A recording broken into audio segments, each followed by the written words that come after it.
This time he could not blame Dante. He was wrong to leave it there, but the jailer was wrong not to have looked before him. The jailer, therefore, only grumbled. Then he looked about for something to pour the soup into. Dante's entire dinner service consisted of one plate. There was no alternative. "Leave the saucepan," said Dante. "You can take it away when you bring me my breakfast." This advice was to the jailer's taste, as it spared him the necessity of making another trip. He left the saucepan. Dante was beside himself with joy.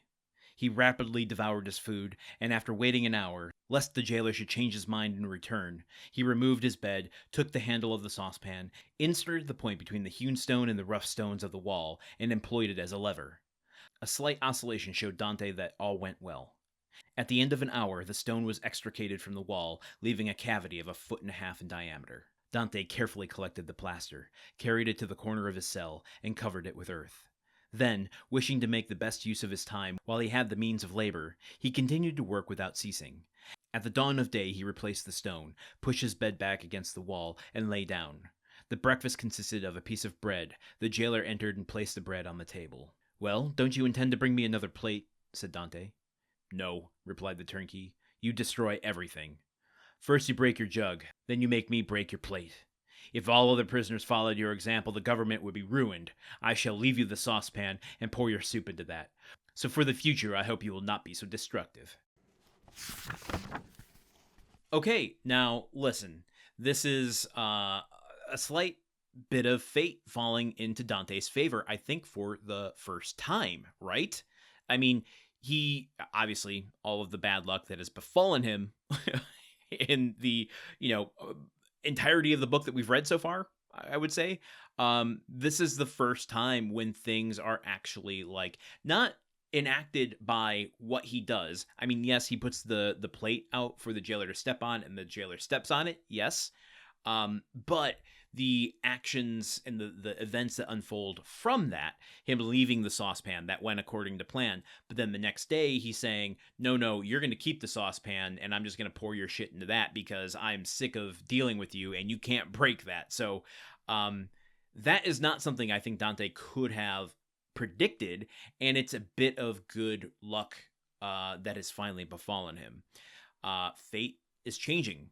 The winds of good luck are on his side at last.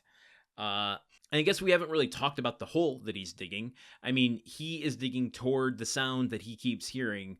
But one thing that Dumas is kind of not mentioning here is, as he talked about in a couple passages ago, he's going to knock on the wall, and whether or not the digging continues is going to determine whether it's a workman or a prisoner. Well, he knocks and then it ceases, indicating that it's a prisoner.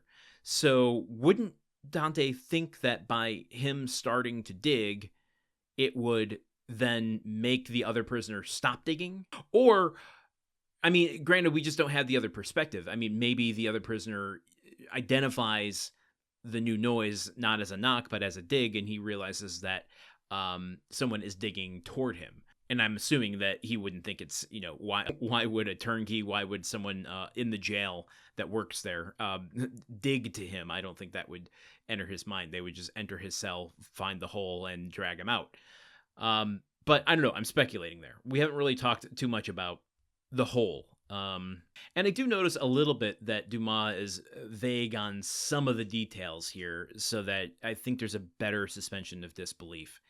The wideness of the cavity that the stone has fallen out of. Surely a jailer would notice that.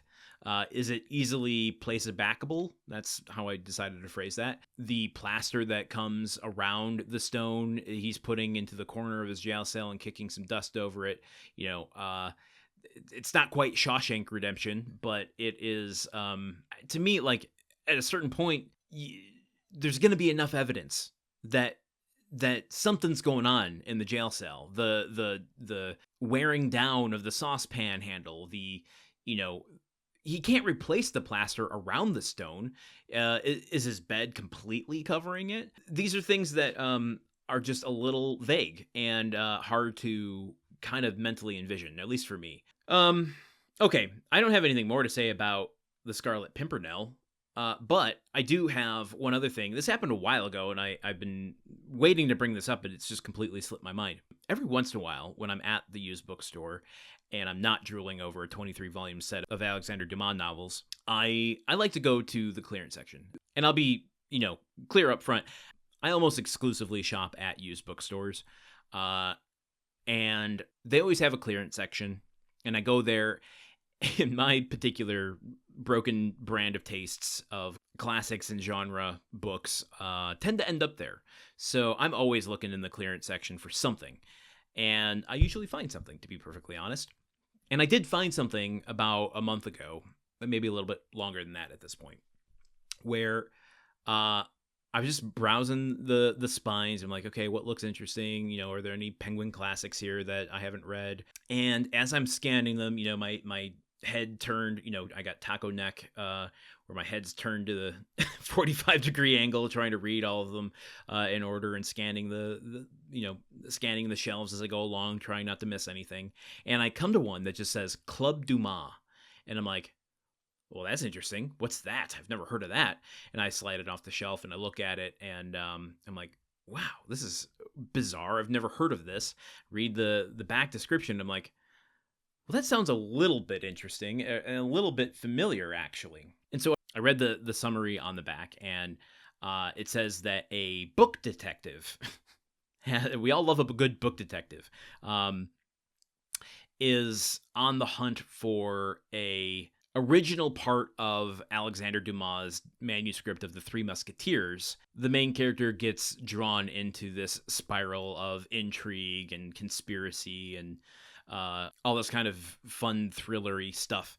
And so, I mean, it was on clearance. And the Club Dumas, if you want to look this up, the Club Dumas by Arturo Perez Reverte. So I bring it home. It's sitting on my coffee table for a while. And eventually I get around to doing a little more research on it. Because I'm like, oh, maybe this will be the next thing I read for the podcast. I'll read it along. And I will at some point.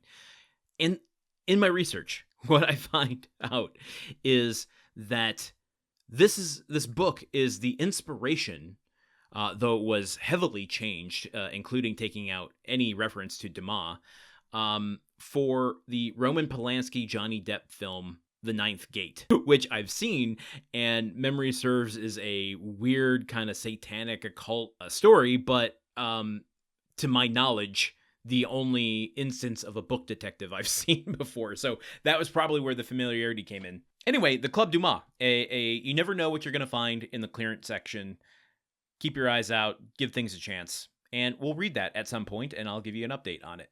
Okay, that's all I've got for today. Let's keep going on chapter 15 of The Count of Monte Cristo.